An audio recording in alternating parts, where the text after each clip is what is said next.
Hello everyone. இன்றைக்கி நம்ம பார்க்க போகிற டாபிக் டினிட்டஸ். டினிட்டஸ்ன்றது ஒரு நோய் கிடையாது, அது ஒரு சைன், அது ஒரு நோயோட ஒரு அறிகுறி.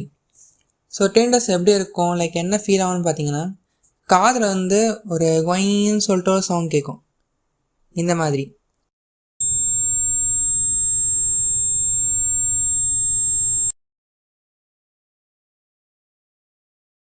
அண்ட் யூஸ்வலாக பேஷண்ட் என்ன கம்ப்ளைண்ட் பண்ணுவாங்கன்னா, இந்த சவுண்ட் காதுக்கு உள்ளேருந்து வருது அப்படின்னு சொல்லுவாங்க.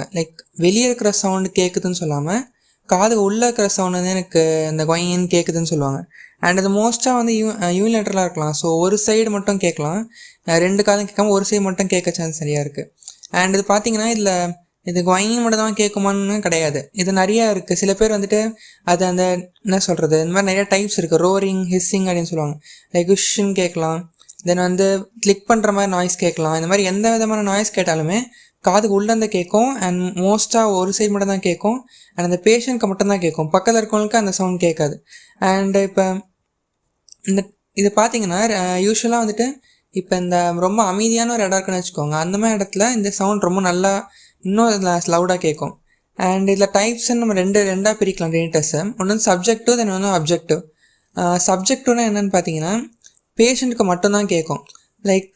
ஃபஸ்ட்டு நம்ம தான் சொன்னோம், டினிட்டஸ்ன்றது பேஷண்ட் மட்டும் தான் கேட்கும். பட் இருந்தாலும் இப்போ அப்ஜெக்டிவ்னு ஒரு டைப் இருக்குது. அதில் என்னென்னா இப்போ ஒரு டாக்டர் செக் பண்ணுறாங்கன்னு வச்சுக்கலாம். ஸோ அங்கே செக் பண்ணும்போது அவர் ஸ்டெத்தோஸ்கோப் வச்சு கேட்க ட்ரை பண்ணாருன்னா அந்த டைமில் டாக்டருக்குமே அந்த சவுண்ட் கேட்க சான்ஸ் இருக்குது. ஸோ அது நம்ம ஏன் வரும்ன்றதை அடுத்து பார்க்கலாம். அண்ட் இந்த சப்ஜெக்டிவ்ல இந்த பேஷண்ட் தான் கேட்கும், டாக்டர் என்ன ட்ரை பண்ணாலுமே கேட்காது. அண்ட் இந்த சப்ஜெக்டிவ் டினிட்டஸ் ஃபஸ்ட்டு அதை பற்றி பார்ப்போம். இது யூஸ்வலாக எங்கேருந்து ஆரிஜினேட் ஆகும்னா இயர்லேருந்து, ஒன்று எக்ஸ்டர்னல் ஆர் மிடில் இன்னர் இயர்லேருந்து இது ஆரிஜினேட் ஆகும், இல்லை ஆர் 8th கிரேனிலேருந்து ஆரிஜினேட் ஆகலாம். ஸோ இதுதான் ஆடிட்டரி சிஸ்டம் சப்ளை பண்ணுது. ஆர் சென்ட்ரல் சிஸ்டம் டேரெக்டாக பிரெயின்லேயே ஒரு பெத்தாலஜி இருக்கலாம். ஸோ பார்த்தீங்கன்னா external ear, internal, middle year, internal year, inner year, 8th and CNS system. இதை இந்த ஆர்டரில் எங்கே இன்வால்வ் ஆகணும்னா சப்ஜெக்டிவ் டினிட்டஸ், அதாவது பேஷண்ட்டுக்கு மட்டும்தான் கேட்கும். ஒரு டாக்டர் எக்ஸாம் பண்ண ட்ரை பண்ணாருன்னா அவருக்கு கேட்காது. ஸோ இது இதுலேயே நிறையா காசஸ் இருக்குது. வேறு காசு எப்படி பார்த்தீங்கன்னா சிஸ்டமிக் காசஸாக இருக்கலாம். ஸோ அதாவது இப்போ சில பேஷண்ட்ஸ்க்கு தைராய்டு ப்ராப்ளம்ஸ் இருந்தால் கூட சில பேருக்கு இந்த மாதிரி கேட்கும்னு சொல்கிறாங்க. அண்ட் அனிமியா இருக்க பேஷண்ட்ஸ் கேட்கும்னு சொல்கிறாங்க. அண்ட் ஹைப்பர் டென்ஷன் இருக்கவங்களுக்கு இந்த மாதிரி இருக்க சான்ஸ் இருக்குது. அண்ட் இது இப்போ நம்ம இதே ஆப்போசிட்டில் இந்த அப்ஜெக்டிவ் டினிட்டஸ் சொல்ல பார்க்குறோம் இல்லையா, அதில் டாக்டருக்குமே கேட்கும். டாக்டர் எக்ஸாம் பண்ண ட்ரை பண்ணால் கேட்கும். சும்மா பக்கத்தில் தான் கேட்காது, ஆனால் ஸ்டெத்தோஸ்கோப் வச்சு கேட்கும். ஸோ அது எப்படி இருக்கும்னா மோஸ்ட்டாக வாஸ்குலர் காசஸாக இருக்கும். ஸோ வாஸ்குலர் காஸ்னால் எப்படின்னா, இப்போ பிளட் சப்ளை அந்த இடத்துல ஃபாஸ்ட்டாக, இப்போ ஒரு நார்மல் ஆர்ட்ரியுள்ள ஃபாஸ்ட்டாக பிளட் ஃப்ளோ ஆச்சுன்னா அங்கே ஒரு ஸ்விஷிங் சவுண்ட் கேட்கும் இல்லையா, ஸ்விஷ்னோ சவுண்ட் கேட்கும். ஸோ அந்த சவுண்டு தான் உங்களுக்கு டினிட்டஸ் மாதிரி அந்த பேஷண்ட் கேட்கும். அண்ட் இப்போ டாக்டர் ஸ்டெத்தோஸ்கோப் வச்சு கேட்க ட்ரை பண்ணாங்கன்னா அவருக்குமே அது கேட்க சான்ஸ் இருக்குது. அண்ட் இப்போ நம்ம எப்படி கன்ஃபார்ம் பண்ணுறது பிளட்டுனால தான், பிளட்டு ஃபாஸ்ட்டாக பண்ணது இந்த இது வருதுன்னு பார்த்தீங்கன்னா ஒன்றுமே இல்லை. இப்போ சிம்பிளாக அந்த கேரட் ஆர்ட்ரி இப்போ போகுதுன்னா அந்த ஆர்ட்ரி கீழே அதோட லெவலில், ஐ மீன் இப்போ ஹார்ட்லேருந்து மேலே போகுது. ஸோ அந்த லெவலில் நீங்கள் பிளாக் பண்ண ட்ரை பண்ணி அப்படின்னா அந்த சவுண்ட் டிக்ரீஸ் ஆகும்.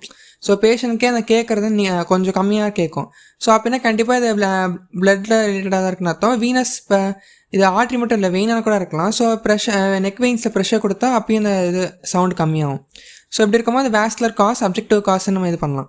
அண்ட் இன்னொன்று இது யூஸ்வலாக பல்ஸ் கூட சிங்க்ரனஸாக இருக்கும்னு சொல்லுவாங்க. ஸோ பல்ஸ் பீட் ஆகும் போதெல்லாம் உங்களுக்கு சவுண்ட் அதிகமாக கேட்க ஆரம்பிக்கும். ஸோ இப்போ எந்தெந்த கண்டிஷன்லாம் வரலான்னு பார்த்தீங்கன்னா, இப்போ ஏவி ஷன்ஸ் இருக்குது, லோமஸ் டியூமர். ஸோ டியூமர் இருந்துச்சுன்னா வாஸ்குலாரிட்டி அதிகமாக இருக்கும். ஸோ அந்த மாதிரி டைம்ஸில் தென் அனியூரிசம்ஸ்.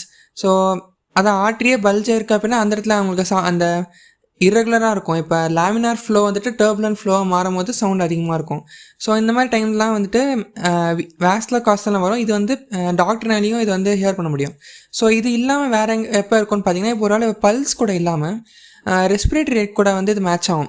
மூச்சு எடுத்து விடும் போது அவங்களுக்கு அதிகமாக அந்த சவுண்ட் கேட்குற மாதிரி இருக்கும். ஸோ அது எப்படி பார்த்தீங்கன்னா பேச்சுலஸ் யூஸ்டாச்சியன் டியூப், அது யூஸ்டாச்சியன் டியூப் இருக்கு இல்லையா, அது யூஸ்வலாக க்ளோஸ் ஆகும், ஓப்பன் ஆகும், அந்த மாதிரி மாற்றி அந்த ப்ரெஷர் மெயின்டைன் பண்ணுற ட்ரை பண்ணிருக்கோம். பட் இங்கே என்ன ஆகுனா அது ஆல்மோஸ்ட் ஃபுல் டைம் ஓப்பன் இருக்கனால அந்த ஏர் மூமெண்ட்டை உங்களுக்கு சவுண்டு மாதிரி கேட்க ஆரம்பிக்கும். ஸோ அதனால் இருக்கலாம். ஸோ இது ரெஸ்பிரேஷன் கூட கோஆர்டினேட்டடாக இருக்கும். அண்ட் இந்த காசஸ் ஆஃப் சப்ஜெக்டிவ் டினிட்டஸ் பார்த்தீங்கன்னா இதில் ஃபஸ்ட்டு இயர் தான் மோஸ்ட் இம்பார்ட்டன்ட் காஸ். இதில் பார்த்தீங்கன்னா impacted wax. So wax accumulate ஆகிட்டே இருக்கிறோம்னா க்ளீன் பண்ணல, அது ரொம்ப அடைச்சிக்கிச்சுன்னா அதுவே கூட டினிட்டஸ் காஸ் பண்ணலாம். அண்ட் அங்கே என்ன வேணால் இருக்கலாம். ஸோ வேக்ஸ் இருந்தால் வரும், இல்லை ஃப்ளூயிட் இருக்குது. இப்போ ஒட்டிட்டிஸ் மீடியா இருக்குது, அது அக்யூட்டாக இருக்கலாம், க்ரோனிக்காக இருக்கலாம், அந்த மாதிரி காசஸில் மோஸ்ட் இம்பார்ட்டண்ட்டாக ஒரு மீனியஸ் டிசீஸ் இருக்குது. இந்த டிசீஸில் வந்துட்டு டினிட்டஸ் ஒரு மேஜர் ஃபேக்டர் மாதிரி. இது யூஸ்வலாக யாருக்கு வரும்னு பார்த்தீங்கன்னா, இந்த long time bus drivers, auto drivers ரொம்ப நேரமாக இந்த சவுண்ட்லேயே இருப்பாங்க. லைக் ரொம்ப நேரமாக இந்த நாய்ஸ்லேயே இருந்து அவங்க ஃபுல் வாழ்க்கையாக இருந்திருப்பாங்க. அந்த மாதிரி பீப்புளுக்கு இந்த மீனியஸ் வரும். மீனியஸ் வந்துட்டு கிட்டத்தட்ட ரொம்ப மோசமான ஒரு நோய், அந்த மாதிரி சொல்லுவாங்க. இஎன்டிலேயே ரொம்ப அந்த பேஷண்ட் ரொம்ப கஷ்டப்படுத்துகிற நோயாக இருக்கும். இதுலேயும் டினிட்டஸ் வந்து ஒரு சைனாக வரலாம். அண்ட் இது இல்லாமல் இப்போ காதை விட்டுட்டோன்னு பார்த்தீங்கன்னா மெட்டபாலிக் காசஸ், தைராய்டு ரிலேட்டடாக ஹைப்பரும் வரலாம், ஹைப்போலியும் வரலாம். தென் ஒபிசிட்டி, தென் வந்துட்டு லிப்பிட் லெவல்ஸ் அதிகமாக இருக்குது, B12 டெஃபிஷியன்சி இருக்குது, இந்த மாதிரி டைம்லேயும் வரலாம். ஸோ இது இல்லாமல் இப்போ வரும்னு பார்த்தீங்கன்னா, இப்போ நர்வ் ரிலேட்டடாக போனீங்க, நியூராலஜிக்கலாக போனீங்கன்னா ஹெட் இன்ஜுரியில் லேப்ரன்த் கன்கஷன் ஆச்சுன்னா அந்த வந்து இந்த டைமில் டினிட்டஸ் வரலாம். தென் வந்து மல்டிபிள் ஸ்க்ளீரோசிஸ், தென் போஸ்ட் மெனஞ்செட்டிக் காசஸில் இருக்கலாம், தென் பிரெயின் ஹெமரேஜ், இன்ஃபாக்ட்ஸ். தென் சீரியஸ் காசஸில் பார்த்தீங்கன்னா அனீமியா, ஃபஸ்ட்டே சொன்னால் அனீமியாவில் இருக்கலாம், ஹைப்பர் டென்ஷன், ஹைப்போடென்ஷன்லேயுமே வரலாம். அண்ட் இது இல்லாமல் இப்போ ஓட்டோடாக்சிக் ட்ரக்ஸ், சில மைசன் முடிகிற ட்ரக்ஸ்லாம், இப்போ ஜென்டா மைசன் அந்த மாதிரி ட்ரக்ஸ்லாம் வந்துட்டு ஓட்டோடாக்சிக்காக இருக்கும். ஸோ அந்த மாதிரி ட்ரக்ஸ் வந்துட்டு அஃபெக்ட் பண்ணும்போது வரலாம். தென் இது எதுவுமே இல்லை அப்படின்னு பார்க்கும்போது கடைசியாக பார்த்தீங்கன்னா சைக்காலஜிக்கல் காசஸாகவும் இருக்கலாம். சில பேர் டிப்ரெஷனில் இருக்காங்க, இல்லை ஆங்ஸைட்டி இருக்காங்க, அந்த மாதிரி டைம்லாம் அவங்களுக்கு வந்து டினிட்டஸ் ரொம்ப அக்சென்ச்சுவேட் ஆகும். தென் ஆக்சுவலி மோஸ்ட்டாக பார்த்தீங்கன்னா இந்த பேஷண்ட்ஸ் வராங்க அப்படின்னா அவங்க எல்லாமே செக் பண்ணி பார்ப்பாங்க, இது எல்லா காசுமே ட்ரை பண்ணுவாங்க, இத்தனை காசு இருக்குது. பட் இருந்தாலும் சில டைம் இது எதுவுமே இல்லாமலும் போகலாம். லைக் இது என்ன காசுன்னு கண்டே பிடிக்க முடியாமலும் இருக்கலாம். இப்போ ஆக்சுவலி இப்போ நம்ம அடுத்து பார்த்தோன்னு வச்சுக்கோங்களேன், இதில் வந்து ட்ரீட்மெண்ட் தான் இதில் அடுத்து போக போகிறோம். ஸோ ட்ரீட்மெண்ட் வந்து நீங்கள் எந்த காசாக இருக்கோ அந்த காசை ட்ரீட் பண்ணுறது தான் ஃபஸ்ட்டு ஏம். இப்போ இம்பாக்ட் வேக்ஸ்னால் வேக்ஸ் எடுத்துட்டா அது முடிய போகுது. தென் ஃப்ளூயிடு ஒடிட்டிஸ் மீடியா இருந்துச்சுன்னா அதை ஆன்டிபயோட்டிக்ஸ் ட்ரீட் பண்ண போகிறோம். தென் ஃப்ளூயிடு கம்மியாயிடும், தென் ஓகே ஆகிடுவாங்க. அண்ட் வேறு எந்த இது அனீமியா இருக்கலாம், தைராய்டு ப்ராப்ளமாக இருக்கலாம், எதுவாக இருந்தாலுமே காசை ட்ரீட் பண்ணிட்டோம் அப்படின்னா டினிட்டஸ் வந்து கண்டிப்பாக குறையும்.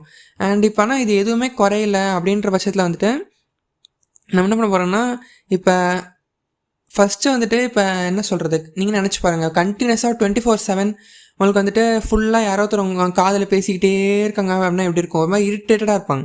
ஸோ இப்போ நான் ஃபஸ்ட்டு என்ன சொன்னேன், சைக்காலஜிக்கல் ப்ராப்ளம்னால டினிட்டஸ் வர சான்ஸ் இருக்குன்னு சொன்னோம். ஆனால் ரிவர்ஸ்லேயும் இருக்கலாம்.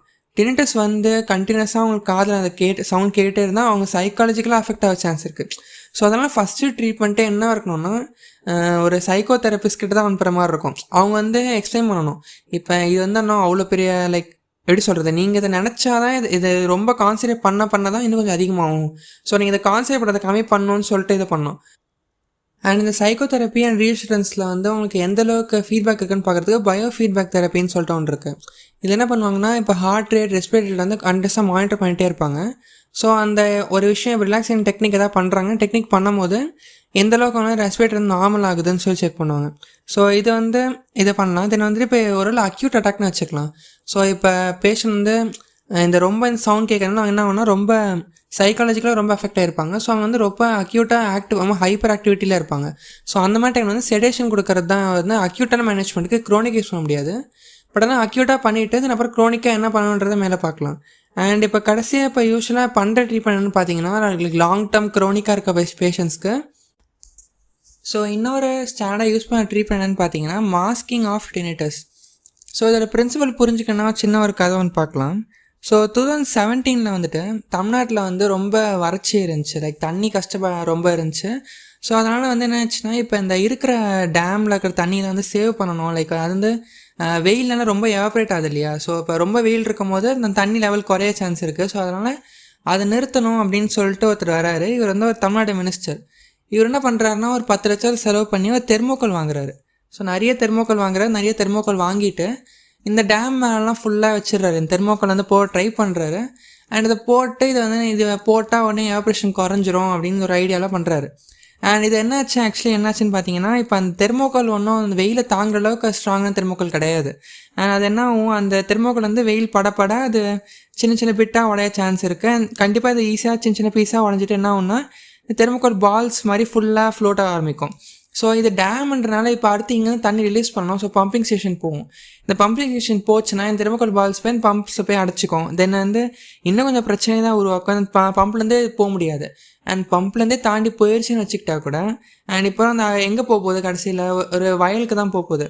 அங்கே போய் நினச்சி பாருங்கள், இப்போ ஒரு அரிசியை போட்டிருக்காங்க, இப்போ அங்கே தண்ணி ஊற்றும் போது அங்கே போயிட்டு ஃபுல்லாக இந்த தெர்மோகோல் பாலாக இருந்துச்சுன்னா எப்படி இருக்கும்? அது இன்னுமே வந்து அந்த ஃபார்மருக்கு ரொம்ப ரொம்ப கஷ்டமாக தான் முடியும். சரி, அதையும் தாண்டிச்சுன்னே எடுத்துக்கலாம். அங்கேயும் தாண்டி போச்சுன்னா கடைசியில் எங்கே போவோம்? கடலில் போய் தான் விழும்.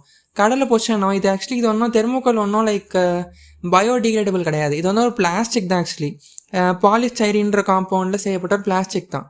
அண்ட் இந்த பிளாஸ்டிக்லாம் வந்து கடலில் போச்சுன்னா இன்னும் கொஞ்சம் தான் வந்து பிளாஸ்டிக் பொல்யூஷன் அதிகமாகும். இதனால் மீன் கடலில் இருக்கிற மீனை சாப்பிட்டுச்சுன்னா அதுக்கு வந்து மீனாக டெத்தாக கூட சான்ஸ் இருக்குது. அண்ட் இப்போ பார்த்தீங்கன்னா இப்போ ஃபஸ்ட்டு இப்போ எங்கே கதை போச்சுன்னா லைக் தெர்மோகோல் வச்சாங்க, அது வச்சனால இவ்வளோ பிரச்சனை வந்துச்சு. இப்போ இவ்வளோ பெரிய பிரச்சனை வந்துச்சு.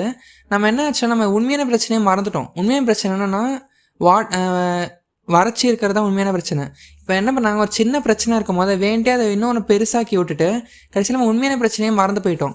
கிட்டத்தட்ட இதே கான்செப்ட் தான் இந்த மாஸ்கிங் ஆஃப் டினிட்டஸ்லையும் யூஸ் பண்ணுறாங்க. இப்போ என்ன பண்ண போகிறாங்க அப்படின்னு பார்த்தீங்கன்னா டினிட்டஸ்ன்றது ஒரு சவுண்டு தானே இல்லையா? ஸோ அது வந்து ஒரு சவுண்ட் கேட்டுக்கிட்டே இருக்கும், ரொம்ப கம்மியாக தான் கேட்கும். இப்போ ஃபார் எக்ஸாம்பிள் இப்போ ஒரு ஃபேன் சுற்றுன்னு வச்சுக்கலாம். ஒரு ரூமில் ஃபேன் சுற்றிட்டு இருக்குன்னா அந்த டைமில் ஃபேனோட சவுண்ட் தான் நிறையா கேட்கும் அவங்களுக்கு. லைக் ஃபேன் அதிகமாக சவுண்டு வச்சிட்டாங்க அப்படின்னா லைக் நல்லா சவுண்ட் ஒரு ஃபேனாக இருந்துச்சுன்னா அந்த சவுண்டு தான் நல்லா கேட்கும். டினிட்டஸ் சவுண்டு தான் தெரியாமல் போயிடும். ஸோ இதான் மாஸ்கிங் அப்படின்னு சொல்கிறாங்க. ஸோ இப்போ என்ன பண்ணலாம், சிம்பிளாக என்ன பண்ணலாம் அப்படின்னா இப்போ இந்த பேஷண்ட்ஸ்க்கு வந்துட்டு இப்போ நைட்டு முக்கால்வாசி எப்போ இந்த சவுண்ட் அதிகமாகும்னா நான் ஃபஸ்ட்டே சொன்ன மாதிரி ரொம்ப அமைதியான இடத்துல இருக்கும் போது அந்த மாதிரி டைமில் தான் வந்து சவுண்ட் ரொம்ப அதிகமாக கேட்கும். ஸோ அந்த மாதிரி கேட்க என்ன பண்ணுறேன், முக்கால்வாசி நைட் டைமில் தான் இருக்கும். நைட் டைமில் எல்லாம் யாரும் பேச மாட்டாங்க. தூங்கும் போது பார்த்திங்கன்னா ரொம்பவே அதிகமாக அவங்களுக்கு தூக்கமே வராது. ஸோ அப்போ என்ன பண்ண போகிறாங்க அப்படின்னா நல்ல சவுண்டு உள்ள ஒரு ஃபேன், நம்ம ஃபேன் சவுண்டுன்றது நம்மளால கேட்க முடியும் இல்லையா? அது வந்து 24/7 நம்ம ஃபேன் சவுண்டு கேட்டாலுமே ஒன்றும் ஆக போகிறது கிடையாது. ஸோ அப்போ என்ன பண்ணுவாங்கன்னா இந்த மாதிரி சவுண்டான ஃபேனோட வச்சிட்டிங்க அப்படின்னா அவங்க தூங்கும்போது டிஸ்டர்ப் இருக்காதுன்றது தான் இப்போ இதோட கான்செப்ட். இது மட்டும் இல்லாமல் இப்போ என்ன பண்ணலாம் அப்படின்னா டினிட்டஸ் மாஸ்கர்ஸ் அப்படின்னு சொல்லிட்டு டிவைஸே விற்கிறாங்க. எப்படின்னா இப்போ நீங்கள் பார்த்துருக்கலாம், இப்போ அந்த காது கேட்காதவங்களுக்கு சின்ன டிவைஸ் மாதிரி காதில் மாட்டுவாங்க. ஸோ அது என்ன பண்ணோன்னா சவுண்டை ஆம்ப்ளிஃபை பண்ணி கொடுக்கும். இப்போ இந்த டிவைஸ் என்ன பண்ண போகுது அப்படின்னா இதுவே ஒரு சவுண்டை க்ரியேட் பண்ணும். ஸோ இப்போ இந்த டினிட்டஸ் சவுண்டுறது உள்ளே கேட்டிருக்கு இல்லையா, அது இல்லாமல் அதோட கொஞ்சம் அதிக ஃப்ரீக்வன்சியில் ஒரு சவுண்டை எமிட் பண்ணணும். ஸோ தட் அந்த இது சவுண்ட் வந்து மாஸ்க் பண்ண முடியும். ஸோ இந்த மாதிரி ட்ரை பண்ணுறத டினிட்டஸ் மாஸ்கிங் அப்படின்னு சொல்கிறோம். ஸோ இதுதான் க்ரோனிக் டினிட்டஸ்க்கு யூஸ்வலாக யூஸ் பண்ணுறாங்க. அண்ட் இது இல்லாமல் சைக்கோதெரப்பியும் ஒழுங்காக கொடுத்துட்டே வந்தாங்க அப்படின்னா பேஷண்ட் வந்து டினிட்டஸ் போகும்னு கிடையாது, அந்த சவுண்ட் அவங்க கேட்டுகிட்டே தான் இருக்கும்.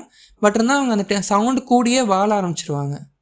அண்ட் நம்ம ஆல்ரெடி பார்த்தோம் அந்த காஸ்ட்டில் வந்துட்டு பார்த்திங்கன்னா ஒரு ஹியரிங் லாஸ்மே ஒரு காசாக இருக்கலாம்னு சொல்லி பார்த்தோம். ஸோ இப்போ என்னென்னா இப்போ நான் ஃபஸ்ட் சொன்ன மாதிரி இப்போ அந்த மாஸ்கர்னு சொல்லிட்டு ஒரு டிவைஸ் இருக்குது, அது வந்து சவுண்ட் எமிட் பண்ணுது இல்லையா? அது இல்லாமல் என்ன பண்ணுவாங்கன்னா இந்த ஹியரிங் எய்ட் இருக்குல்ல, லைக் இப்போ ஆம்ப்ளிஃபை பண்ணுற ஒரு டிவைஸ் இருக்குன்னா அதை எடுத்து கம்பைன் பண்ணிவிடுவாங்க. ஸோ ஆம்ப்ளிஃபை பண்ணோம் சேம் டைம் வந்து அந்த ஒரு சவுண்டும் க்ரியேட் பண்ணிகிட்டே இருக்கும். ஸோ அப்போ என்ன ஆகுனா இந்த மாதிரி பேஷண்ட்ஸ் ஹியரிங் லாஸ் வந்துட்டு அப்புறம் அதுலேயும் டினிட்டஸும் வர்ற பேஷண்ட்ஸ்க்கு வந்து என்ன ஆகுனா டினிட்டஸையும் பிளாக் பண்ணி சேம் டைம் ஹியரிங் நாய்ஸையும் நம்ம வந்து இது கேர் பண்ணலாம். ஸோ ஃபைனலாக பார்த்தீங்கன்னா இப்போ ஜாஸ்ட்ரபாஃப் அப்படின்னு சொல்லிட்டு ஒருத்தர் வந்து மேரிலாண்ட் யூனிவர்சிட்டின்னு வராரு. இவர் என்ன சொல்கிறாருன்னா டினிட்டஸ் ரிஸ்ட்ரெயின்மெண்ட் தெரப்பின்னு சொல்கிறாரு. ஸோ இப்போ என்னென்னா ஒன்றும் இல்லை, இப்போ நம்ம பார்த்த எல்லாத்தையுமே ஆல்மோஸ்ட் ஒன்றா சேர்த்து சொல்கிறாரு. என்ன பிரின்சிபல் சொல்கிறாருன்னு பார்த்தீங்கன்னா இப்போ நம்ம ஒரு டினிட்டஸ் சவுண்ட் கேட்குது, அந்த சவுண்ட்னால ஒன்றும் ஆகலை. ஸோ அந்த சவுண்ட் வந்துட்டு ரொம்ப கன்னியஸாக இருக்கிறதுனால நெகட்டிவ் எமோஷன்ஸ்க்கான கனெக்ட் ஆகுது. நம்ம எமோஷன்ஸை வந்து அந்த சவுண்டோட லிங்க் பண்ணிடுறாங்க அந்த பேஷண்ட்ஸு. அதனால் இப்போ அந்த சவுண்டு வந்தாலே ஒரு நெகட்டிவ் எமோஷன்ற மாதிரி ஒரு இது க்ரியேட் ஆகுது. ஸோ அவர் என்ன பண்ண நினச்சாருன்னா ரெண்டு செப்பரேட் பண்ணணும். ஸோ நம்ம வந்து இப்போ இந்த சவுண்ட் கேட்குறத வந்து லைக் அது தனின்ற மாதிரியும் நெகட்டிவ் எமோஷன்ஸ் வந்து தனியாக பிரிக்க ட்ரை பண்ணணும்னு சொல்கிறாரு. அண்ட் இது பிரித்தா என்ன ஆகும்னா இப்போ நம்ம இதுவுமே திரும்பி அந்த சைக்கோதெரப்பி மாதிரி தான் போகும். இப்போ கவுன்சிலிங் கொடுத்துட்டு இப்போ என்ன பண்ணுறோம் அப்படின்னா இந்த சென்சரி சிஸ்டமோட சென்சரி சிஸ்டம், அதாவது இப்போ கேட்குற சவுண்ட் கேட்குற சென்சரி சிஸ்டம் அண்ட் இப்போ இந்த எமோஷன் லிம்பிக் சிஸ்டமில் வரும். இந்த ரெண்டு சிஸ்டமே லிங்க் பண்ணாமல் அன்கப்ளிங்னு சொல்கிறாரு. அதை லிங்க் பண்ணாமல் அதை பிரிக்கணுன்றது தான் அவரோட ஐடியா. அண்ட் இது வந்து என்ன பண்ணுறாங்கன்னா அதான் ஆஸ் யூஷுவல் சைக்கோதெரப்பி தான் ஃபஸ்ட் யூஸ் பண்ணுறாங்க. அண்ட் சவுண்ட் தெரப்பி இப்போ அந்த ஃபஸ்ட் அந்த மாதிரி அந்த ஃபேன் சவுண்டாக இருக்கலாம், இல்லை ஒரு மியூசிக். இப்போ நீங்கள் சில படம்லாம் வந்துருக்கு, இந்த பேபி டிரைவர்னு சொல்லிட்டுலாம் ஒரு படம் வந்துச்சு. அதில் பார்த்தீங்கன்னா அந்த ஹீரோ வந்துட்டு அவர் டினிட்டஸ் இருக்கும். ஸோ அப்போ என்ன பண்ணுவாங்கன்னா கண்டினியூஸாக அந்த பையன் வந்துட்டு மியூசிக் காதில் பாடி கேட்டுகிட்டே இருப்பான். அந்த டைம் வந்து டினிட்டஸ் கேட்காது அவனுக்கு. ஸோ அந்த மாதிரி இந்த சவுண்ட் தெரப்பி பண்ணலாம். இதை ஒழுங்காக பர்ஃபெக்டாக இதை பண்ணாங்க அப்படின்னா யூஸ்வலாக ஒரு 2 or 3 இயர்ஸில் வந்துட்டு 80% பேருக்கு வந்து கியூர் ரேட் இருக்குது. அப்படி கியூர் ரேட்னால் டென்டஸ் போகாது, பட் ஸ்டில் அவங்களால வந்து நார்மல் லைஃப் லீட் பண்ண முடியும். அந்த நெகட்டிவ் எமோஷன்ஸை வந்து அவங்க இதுலேருந்து கட் பண்ண முடியுன்றது இப்போதைக்கு வந்து டேட்டாவில் இருக்குது. தேங்க்யூ ஃபார் வாட்சிங். Good bye.